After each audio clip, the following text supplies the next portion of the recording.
Did it work? Hello! Hi, everyone. Oh my God, hi. Thank you all for tuning in. And welcome back to our favorite day of the entire week. Welcome to Teaching Tuesday. I see some of you already doing roll calls. Okay, we'll get to that. I'm so excited to be back with you guys.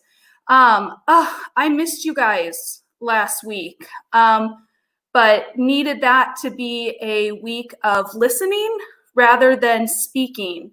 But I'm so happy to be back speaking with you all this week and continuing our dialogues today. I'm loving this roll call. Please keep this roll call coming in. Tell us who's joining us. Who's here? Who came back to see us? Are we teachers? We got our teachers. Do we got our students? Do we have our history professionals, our history buffs? Bill, welcome back. Who's here for the first time? We got Florida. I've seen California. We have, I'm trying to find it, where to go. We got viewers from France. So we're hitting continents, we're hitting coasts. I am loving all of this. Ooh, I just saw one I wanted to pick up. Hi, Peggy, welcome. We got, let's see, students, teachers. Ooh, another social studies teacher. Great. Dawn, we're all with you. We all absolutely love history. Keep these coming in. Keep this roll call. I don't know if you guys can tell, but I'm really excited to be back and about today's session. At Mount Vernon, we really do seek to promote a better understanding of history and how the 18th century is relevant to today's society by analyzing and connecting to our primary source collections, to an audience as numerous as possible. And that's what we're gonna do today. We're going back to our primary sources, and this time we're doing an object analysis because we haven't looked at objects yet. I'm so excited. We're going to be looking at this beautiful punch bowl from one of our collections. We're going to be analyzing it.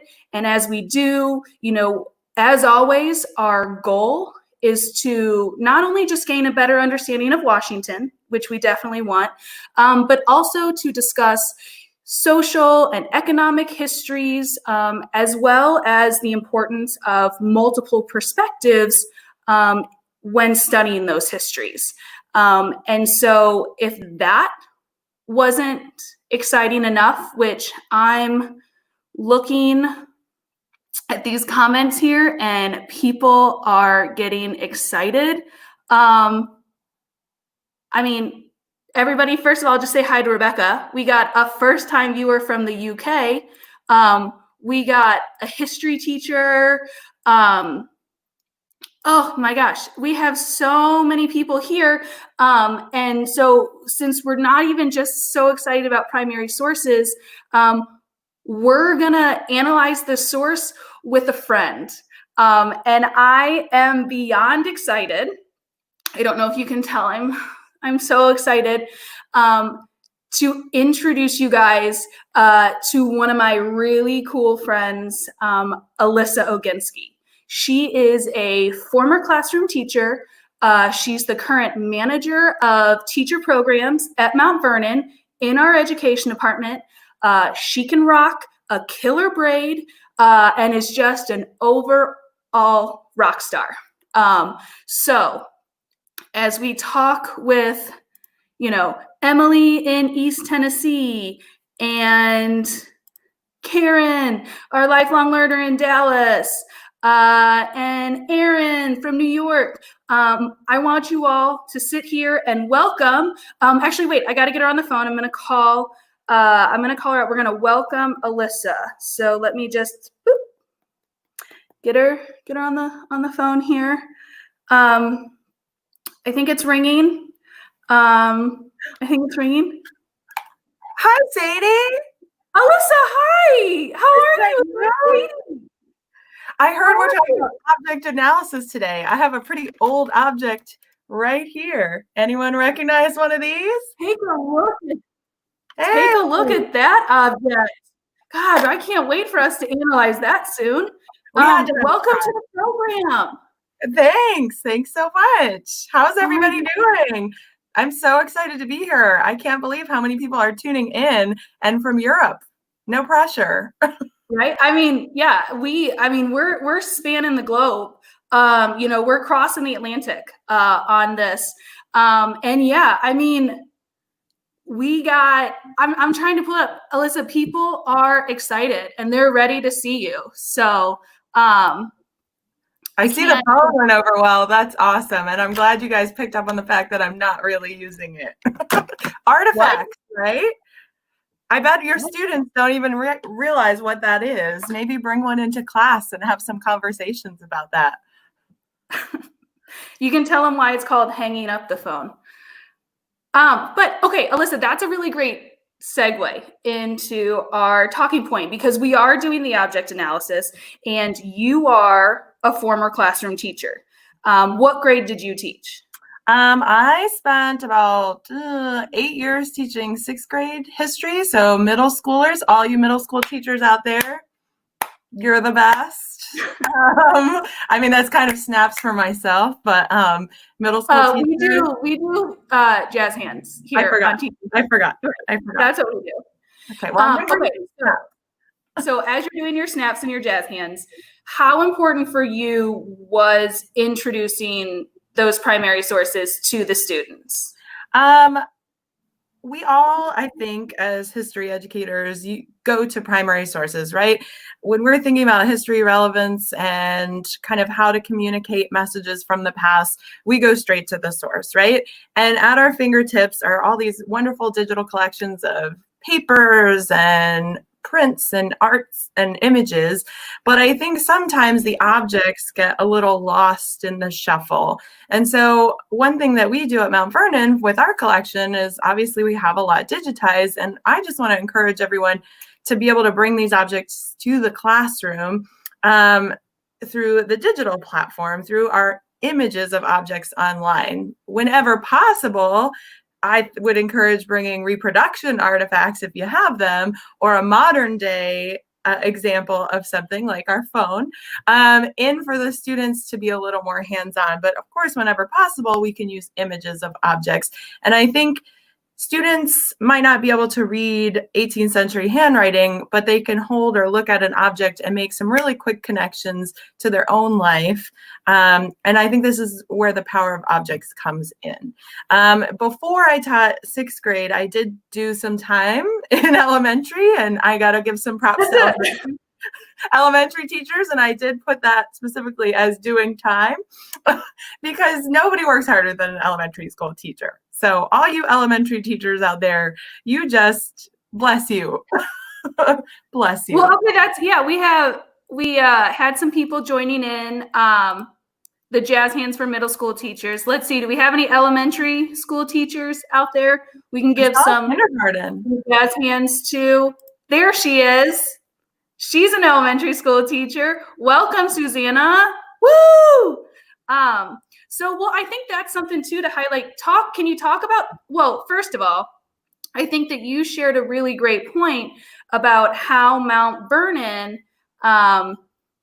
really has that great digital connection or collections. And this is something we've always highlighted with our Teaching Tuesdays, which obviously you've seen everyone, so you're very aware of this. But we have these digital collections right here on our online learning page. We've highlighted this before for our teachers and for our students. And as you can see right in that middle section there, we have our Mount Vernon Museum collection. And this is where we can bring up those digital images of most items from that collection. So these are designed here to be there for teachers, for history buffs, for everyone. So I'm glad Alyssa mentioned that, because our Teaching Tuesday always starts and ends at this online learning page. And that's exactly the page where we're going to go to for our analysis. And so Alyssa, if you're ready, I mean, I think it's time. We've got people, waiting at the bits to look at our object, to talk about it, and to get a very exciting object. What? It's a very exciting object. It is. Okay, and I know I keep saying we're going to get to this activity, and we are, but I'm going to give one little tease, right? One little taste of what's coming next, and that is not only are we going to do our primary source analysis of the object, but Alyssa, after it, is going to take it a little step further and do one more classroom activity that really helps with the further interpretation of the object. So we're going to analyze it, and then we're really going to push that interpretation. So who's excited? Oh, okay, good. Okay, good. And I can hear the fireworks and the typing for our audience too. So without further ado, let's pull up our object. Oh, there it is. All right. So the way that we're going to do this analysis, Teaching Tuesday friends, is the same way we've done all our analysis the entire, oh my God, 3, 4, 12 months that we've been together doing this. We're going to start with our first, initial just observation questions. Write in the comments what you see. Write in the comments the answer to the questions. We're going to start at our first level, and then we are going to, after we make our observations, we're going to reflect, dive a little deeper into the second level of questions, and then really start to wonder and make some education guesses about the object, and really pull extra information in that third level. So fill in the comments as we talk, take a look at the objects, and let's get started. So as you look at this object, what do you notice first about it?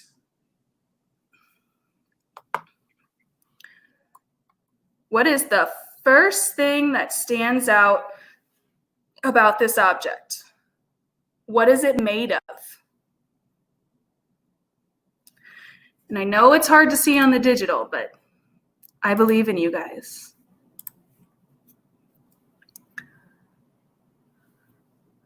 So what did you notice first? What is it made of?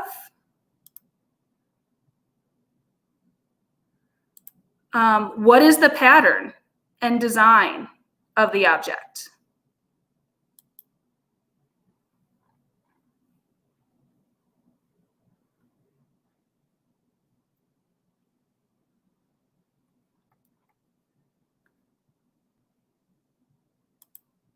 Okay.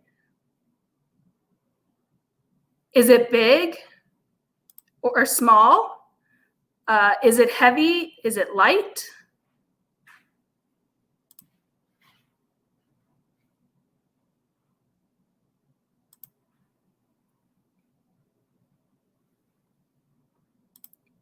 All right, Alyssa, I'm pulling up some of their ideas. So what did they notice first?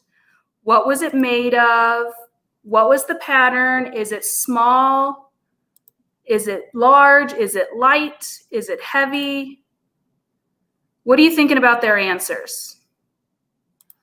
I think we're all seeing, as far as the routines go, visible thinking routines, we're all seeing very similar things. We're noticing the decorative nature, the floral patterns. Some people are even going on to the next step with the thinking, right, of kind of making some calls of where they think it's from, and I think a kind of a mix between small and big and heavy It and seems to light. be a nice little fight, or not fight, but a nice little back and forth about it. Yeah. And this is where I do think bringing in an object, you as a teacher can look at the dimensions online. We have all that kind of stats available for you. You could bring in a present day, open your cabinet, try to find something of similar weight and size, even, to try to make some comparisons for your students, because that will help us or help your students try and determine what you might use this object for, right? If they can have that hands-on piece. We would love to send this around the country so everyone could use it, but I don't think our curators would like that very much. I mean, we can make an ask, but yeah. That's great. And I love that connection of seeing something, but then, holding possibly something similar. And as you mentioned, they're already starting to think about this. So they're already starting to dive into those observations and really reflect in that second step of the thinking routine. So for the second round of questions, keep that going. So as we look at this object and we think about it, why would someone make this bowl? As we analyze it and go a little deeper, why would someone make this bowl?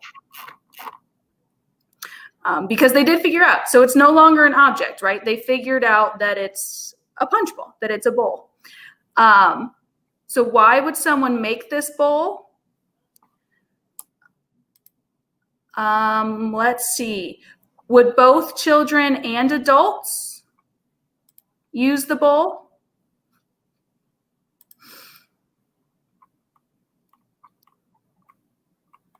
So would it be used by both children and adults?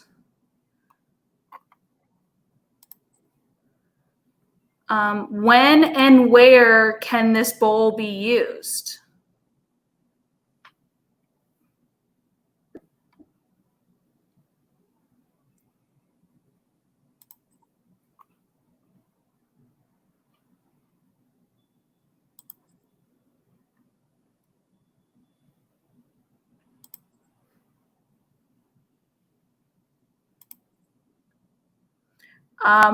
Would the same person that used this bowl be in charge of caring for it?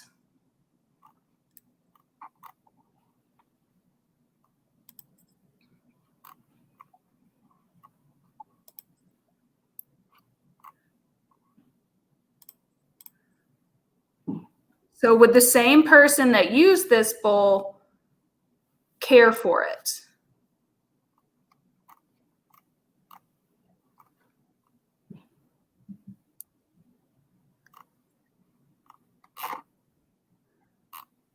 Okay, I'm pulling up a lot of answers to these. So they had some great pullouts, right, from these from this analysis. It's for, right, they really picked up on, I like how Melissa puts it. I think she is. Elegant parties, right? So this is definitely, Alyssa, a show bowl. Is that correct? Yeah, I think you guys are have your finger on it. Adults only, right? It looks too fancy. It looks fragile. Thinking about things in your own house, or even as your students are thinking about what they're allowed to touch or not at their own house or help with. I think you're on to something here, and I'm seeing a lot about. Some people might use it as decoration, but other people are saying, you might use it as at a party, right? This maybe isn't an everyday bowl. So yeah, I think everyone's doing really well with this. Yeah, I mean, they're pulling out a lot of great information about this. And a lot of great pieces, definitely with the entertaining and the frequency of Mount Vernon. So let's take it to our final step. And as we've reflected and thought about this, thinking routine of what it is, why and how it's being used, what is that extra information that we're pulling out and kind of putting all that thinking together? So as we study this bowl and we talk about the parties and the storage and things that you found, what can we learn about George and Martha Washington from this bowl? So now we're in that third deeper step. What can we learn about George and Martha Washington from this bowl?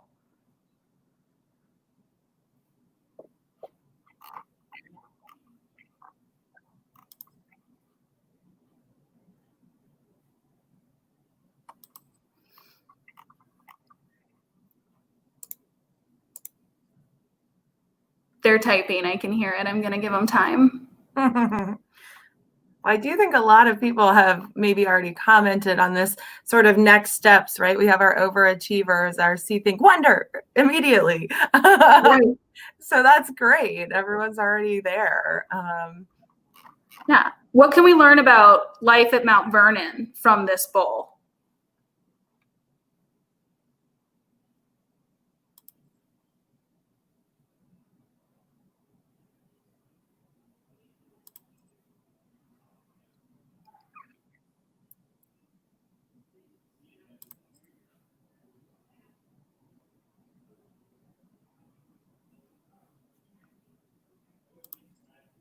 They're all pouring in now. These are awesome. So yeah, what can we learn about Mount Vernon from this bowl? What can we learn about the enslaved population from this bowl?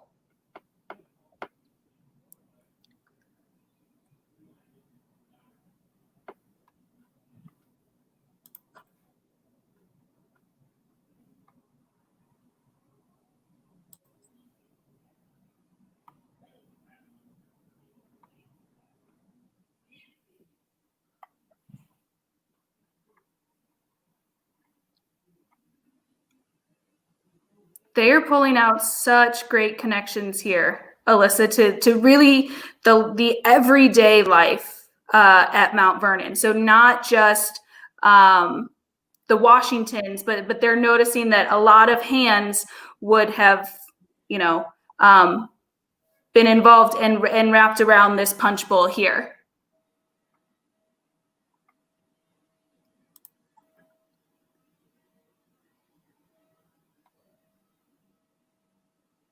All right, and the final question of the analysis, because we're historians and we always leave it with questions, is what questions do we still have about when looking at this bowl? What questions do we still have that we want to find answers to?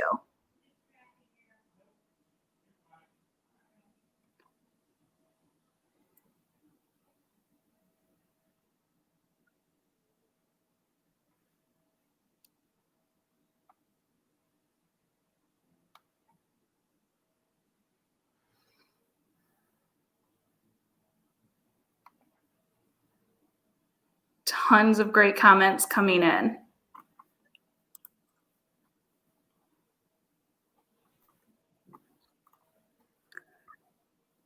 And so now people are asking, these are great.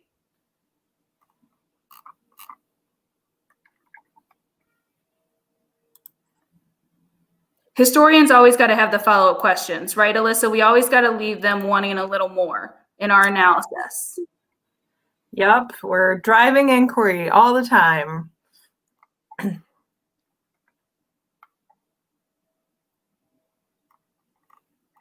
Oh, okay, I love it. So I'm going to come back to the front.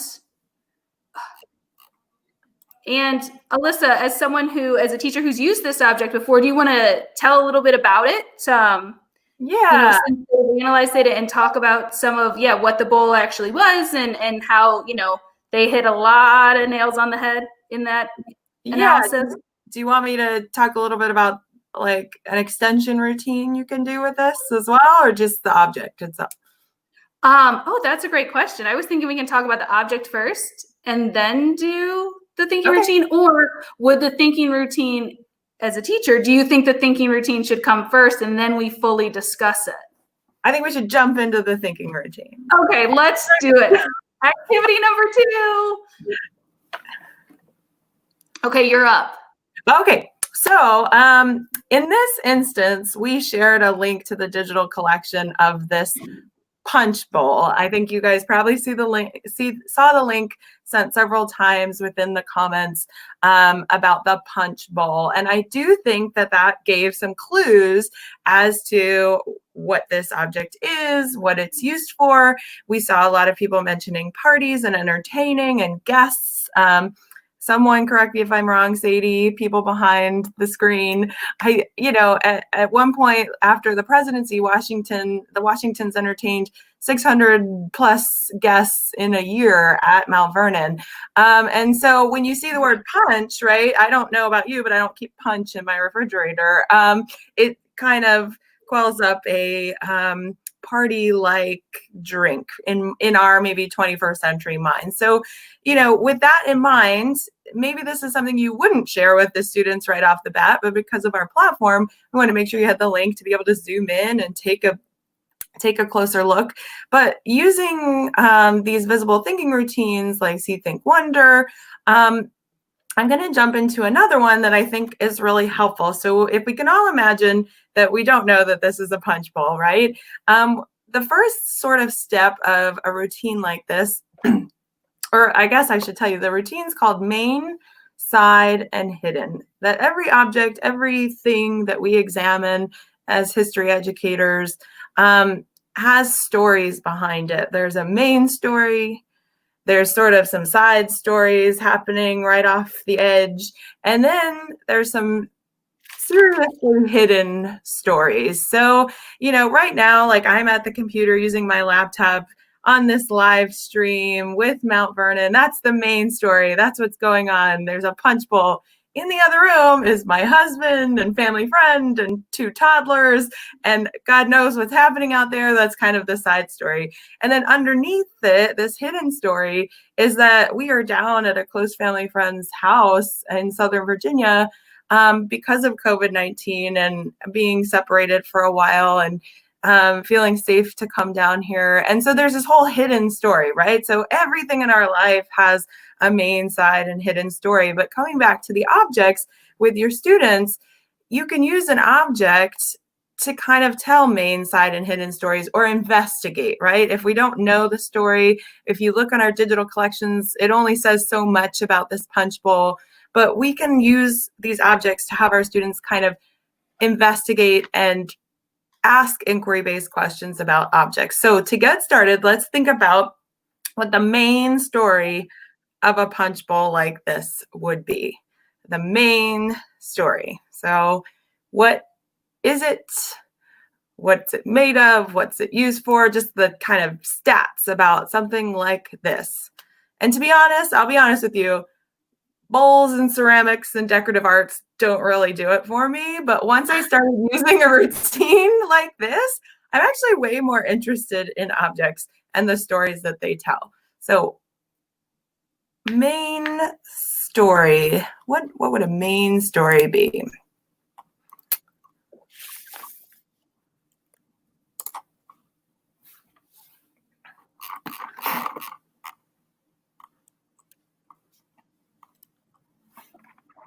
Looking. Yeah, Alyssa, I loved, as they're typing, I loved that connection to your everyday life. I mean, so that this isn't just for analysis for objects or images, but this is a great thinking routine. That was a great introduction to it, to see that it really does connect to all areas of our lives and learning. See, this is why we bring in classroom experts, because you have all those hidden little tricks that you throw out at students to really get them thinking, and then jump into the activity so they better understand it. I told you guys, she's a rock star. All right, so I'm not seeing too many comments coming along, maybe because we've kind of sort of covered this. So I'm just going to jump ahead. Main story here, you would expect answers from your students like, this is a bowl, it's a vessel to put liquids, it is something used to hold something, right? It's from the Mount Vernon collection. So, we know that it's used maybe by the Washington family, but if they didn't know that, they might guess that it's used by fancy people you might hear a lot of. And that's where some of what we've already said kind of our background knowledge is that it's highly decorative. It looks like it's made out of ceramics or porcelain. And I do think, depending on the age of your students, they're going to get that too, right? So Derek.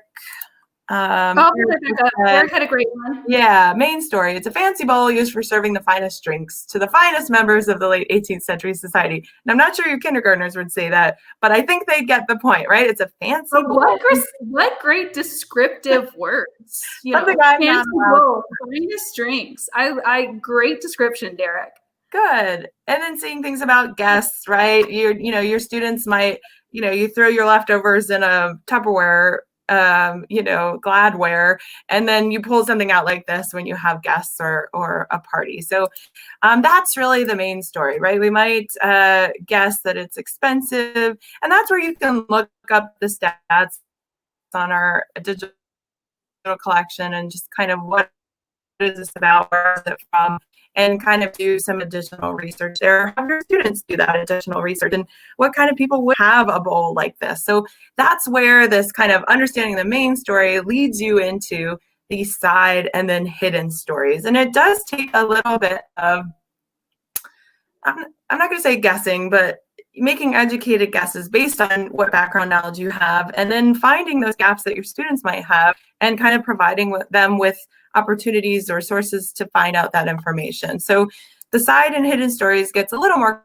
complicated.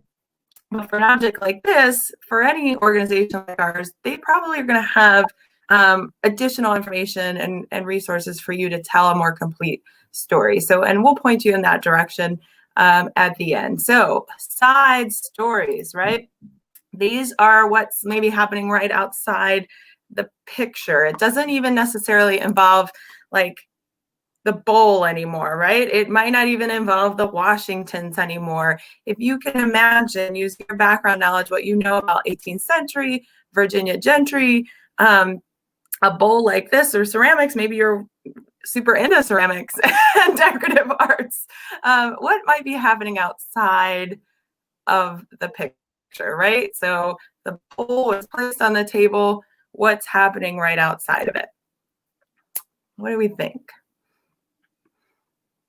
Ooh, Martha maybe brought this from her first marriage, and like, oh, surprise. Yeah, Martha was married before Washington, being married to George Washington. There's a whole side story there. Let's see. It might tell a bit of a story about trade with China. Yeah, thinking about where did it come from? I would argue, Adam, that is even the next step, but well done. I'm telling you, Alyssa, the audience are some of the smartest people around. They are, well, I mean, because they're lifelong learners, history buffs, teachers, and students. I mean, they're museum professionals. They got something up here working. So they're picking up on things. Zara's talking about, yeah, we know it's used for punch. So thinking about the ingredients, maybe not even what's happening to the side, but what's happening in the bowl. And where do those ingredients come from? That's great.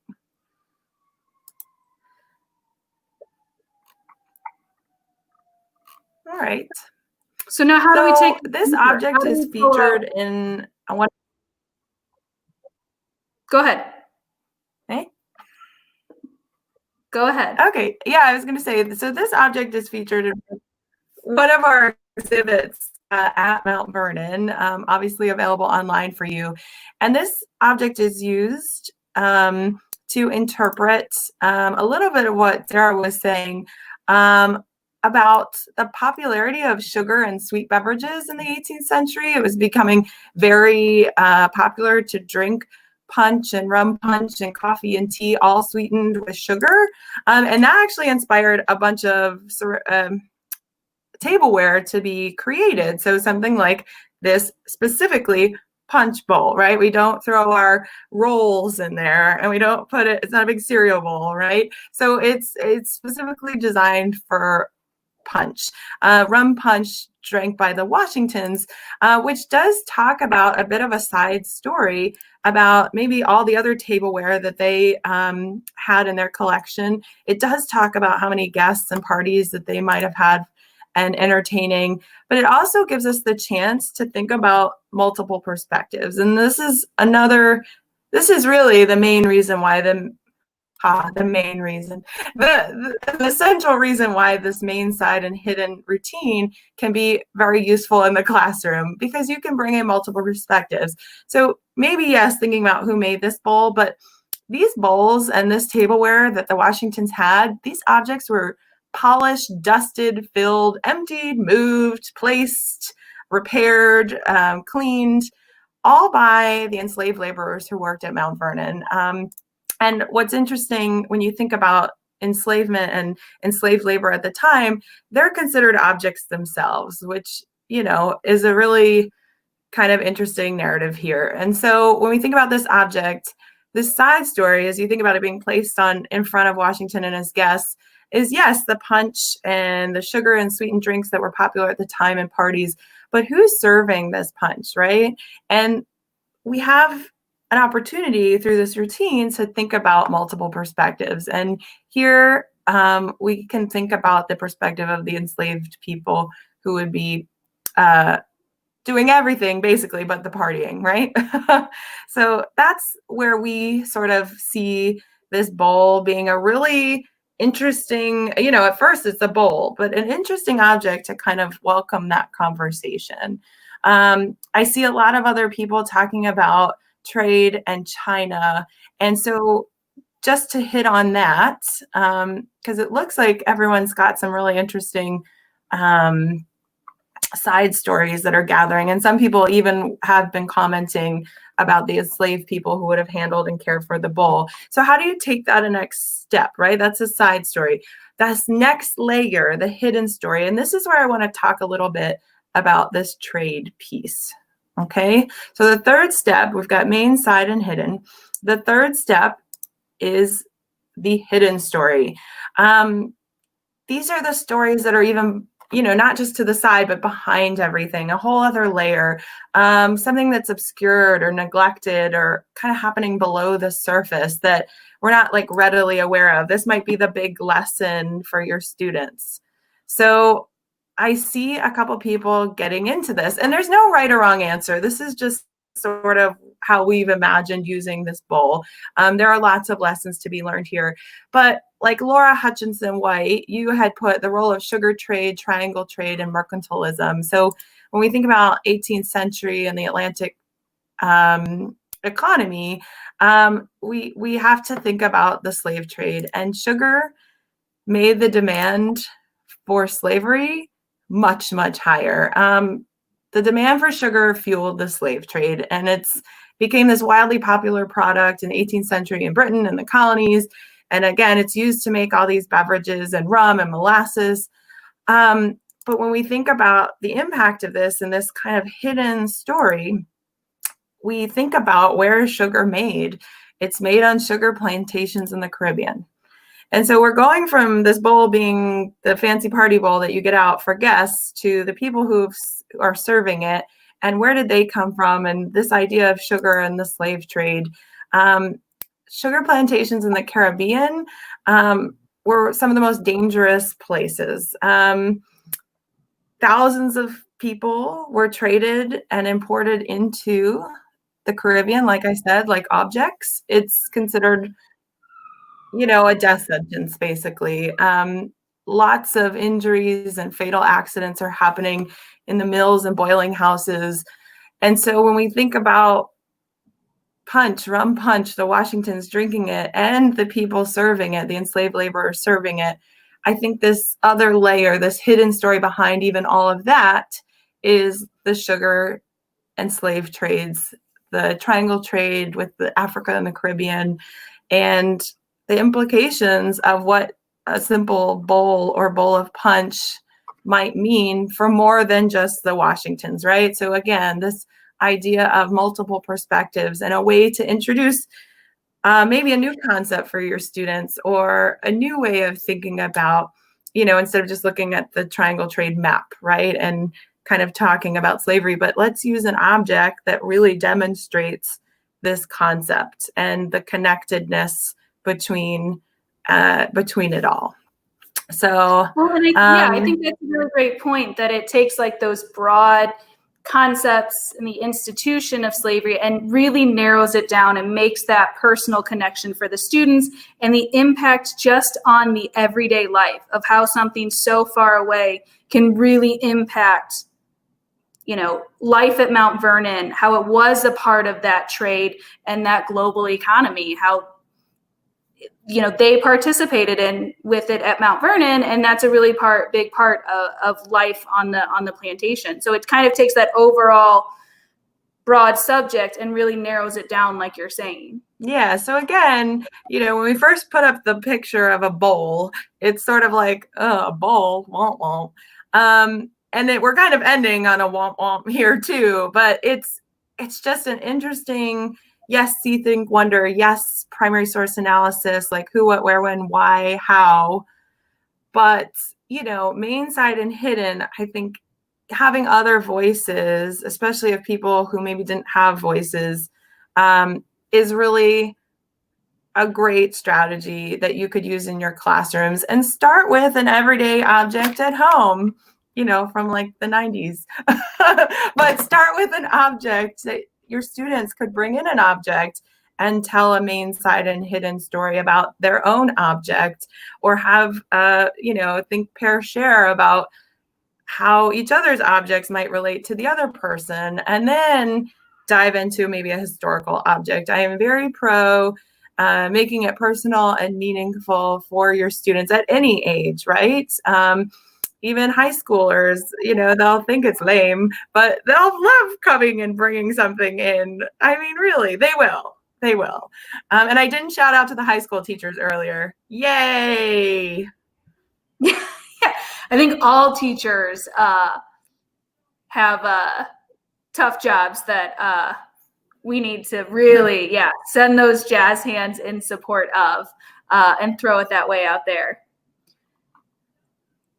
But yeah, Alyssa, so, and like, I would love for you to kind of build on like, as a teacher, when you're teaching history, like, those multiple perspectives, why, the real importance of it. Cause I think that's a great, conversation to bring into the classrooms today. And history is a great way to do that, to talk about those multiple perspectives and that wider reach of history. Yeah. I mean, I think we're all aware that history can sometimes be through just a very narrow lens, depending on, excuse me, what you're looking at and what sources you're looking at. But challenge yourself always to find a variety of sources. I know we all have our go-to, let's look at this broadside, let's look at this political cartoon, but find the opposite political cartoon that's sending a different message, and find that different perspective so you can tell this whole rounded story is what I would encourage everyone to do. And kind of having the diverse perspectives of lots of different groups of people in a certain time period or during a certain movement, I think helps just tell a more full story. And think about how you can tell the stories of individuals, right? So we brought to you this punch bowl. We're talking about enslaved people at Mount Vernon, but we have the resources put together by our curators to tell individual stories of people who did work in the house, in the mansion. Some of them whose experiences, they were born at Mount Vernon. Some of them whose experiences, like Sambo Anderson, who came from Africa directly. Some, like Tom, who were actually sold to the Caribbean as a punishment. Let's look beyond the punch bowl now, and let's look at their experiences and perspectives as best we can understand them from what we've been able to source and put together. And so I do think multiple perspectives, yes, from the wide view that we can all click and find, but the opposite views, which we might challenge our students depending on level, to go and search and find as an inquiry, and then really kind of try to find those individual voices as well, I think is really important. And I do think that makes it all more interesting to students, right? You could talk about a more perfect union and creating a new country with Washington and the founding fathers, but go in and look for other perspectives of people at the time and what they were thinking. And it just makes this kind of story of the convention a little more exciting. There's other voices there. Right. And Alyssa, I love this. And I think this is really where museums can help teachers and the education world and students really thrive, because we have those primary sources, right? We have those examples of objects and images and documents to give those multiple perspectives from history that can be used to really better understand today's lives and connections. And that's really where we thrive with these primary sources. And that's why really at the heart of it, and I'm loving this, again, this connection, this is why we put everything online. This is why we build these web pages and these resources for teachers to dive in, to see those collections, to help them with the documents, to put forward for those students, because we get to teach those histories, to help understand the relevance to today. And we have this website here, our online learning, that has, all those great connections. A lot of what Alyssa was talking about with biographies of the enslaved individuals or more objects that they would have been using, or how we can explore the labor that they were forced to provide in the house and in the fields. Our Lives Bound Together exhibit has been digitized and has a great, I'm hoping that it pulls up. Yes, has great, here, actually, let me share. Yeah, really, truly has great connections to resources for teachers and history buffs and other museum professionals and students to really grab and better understand these lives and these diverse narratives that can be pulled in, because the perspectives have to be brought in when studying Washington as well. So I just wanted to highlight all these connections for you, Alyssa, because they really are truly great with the items you were discussing. And I'll say the punch bowl is from this exhibit. So, this is where, our curators and education team, we all work together. And so I learned from our curator a little bit more about this when coming on board. And so I thought, well, great, bowls, boring, right? And this is where I became excited. So if you can make bowls interesting for your students, I support you. Go for it.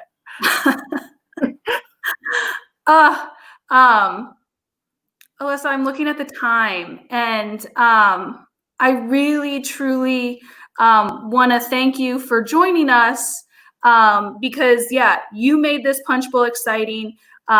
You brought new ideas to discuss and new thinking routines to explore. And so I love having that museum and education expert all crammed into one rock star like you are. You're so complimentary. Thank you. All right. I want to hang up on you then. No. Okay. Okay. Bye. Bye. Thanks for having me, everybody. Thanks for your participation. Bye. Now, Teaching Tuesday people, don't leave us. Don't leave us just yet. Because I just want to take this moment. Oh, God, I don't even know how I'm going to do this. To say thank you all for joining us in these live streams, for being open and honest and active participants in these dialogues that we've been having, in these conversations, in these activities. You are incredible individuals. I have thoroughly loved and enjoyed every week that I've been able to spend with you guys. And this isn't goodbye. This isn't goodbye, but this is a little bit of a see you later. Because as we move forward with our reopening on site and being able to welcome you guys in person, hopefully soon. We are going to be going to our live streams once a week. So Teaching Tuesday is still going to live, and the education department is still going to be a part of the live streams, but it's not going to be as frequently as we are doing it. But I'm not giving up the ship. I'm not saying goodbye forever. We are still going to be a part of your lives. We've just bonded, we've connected, and we're too close. We're connected forever. And you see this sign up right here. We may not be on your screens every week, but I don't even know how to do this. There we go. And I think I need to go over here. But we still want to be a part of your lives, a part of your classroom, a part of your research, a part of your just fun educational research. So sign up for our monthly emails so that we can stay connected to you guys. We have an email address. It's education@mountvernon.org. Send us questions, send us comments, send us resources, send us a hello, just a little check-in to see how you're doing. Use our website, use our resources, because Mount Vernon is 100%, in it with you guys and a part of your classrooms, your curriculum, your history interest. And again, it's not goodbye. It's not goodbye. I'm not saying goodbye. I'm not going to say goodbye once this episode. This is just a see you later, because our conversations, our dialogues are still going to be moving forward.